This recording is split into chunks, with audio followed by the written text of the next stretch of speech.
Bonjour à tous, c'est Deva et aujourd'hui on va parler de l'œil de Sainte-Lucie. L'œil de Sainte-Lucie est une gemme organique. Donc les gemmes organiques sont des gemmes qui ne sont pas issues de minéraux mais d'animal ou de végétal. Il y a une petite spirale sur le dessus, plus ou moins orange-verte, et de l'autre côté c'est orangé avec un creux. En fait, l'œil de Sainte-Lucie, c'est l'opercule d'un coquillage qu'on trouve au bord de la Méditerranée. Mais qui est Sainte-Lucie? Alors Lucie, c'était une jeune fille du IVe siècle après Jésus-Christ. Elle était noble, elle vivait à Syracuse et sa maman était très très malade. Les médecins disaient qu'elle allait mourir, quoi.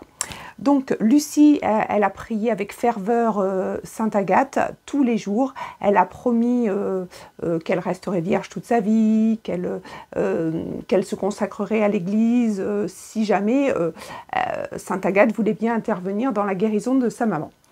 Alors, Lucie, elle était très belle, elle était riche aussi, donc du coup il y avait beaucoup de prétendants autour d'elle, donc elle a décidé de s'arracher les yeux, ouais, c'était radical à cette époque, et de les jeter à la mer pour que ces prétendants viennent plus tourner autour d'elle, et surtout pour donner un sacrifice en fait.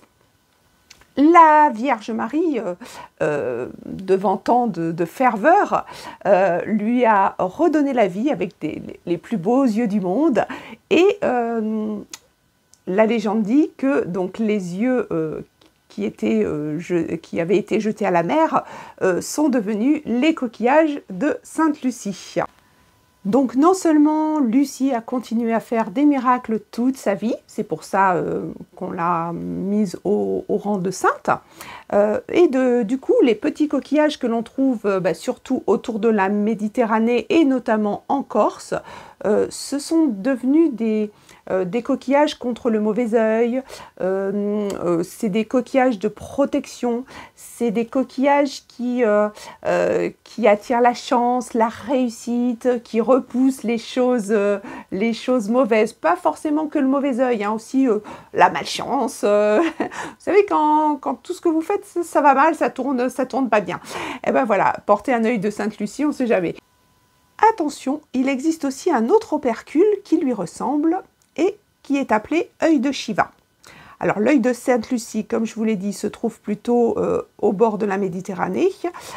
Sa partie arrière est creuse, alors que l'œil de Shiva, c'est plutôt dans les pays asiatiques et indiens, hindous, hein, et la partie arrière est bombée. Donc c'est comme ça qu'on peut faire la différence entre œil de Sainte-Lucie et œil de Shiva. Si vous faites de la plongée en Méditerranée, vous pourrez trouver donc ce genre de petits coquillages. Bon, ils sont assez petits, hein.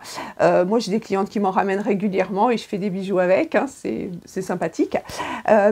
J'espère que cette vidéo vous a plu. N'hésitez pas à la partager et je vous dis à la semaine prochaine.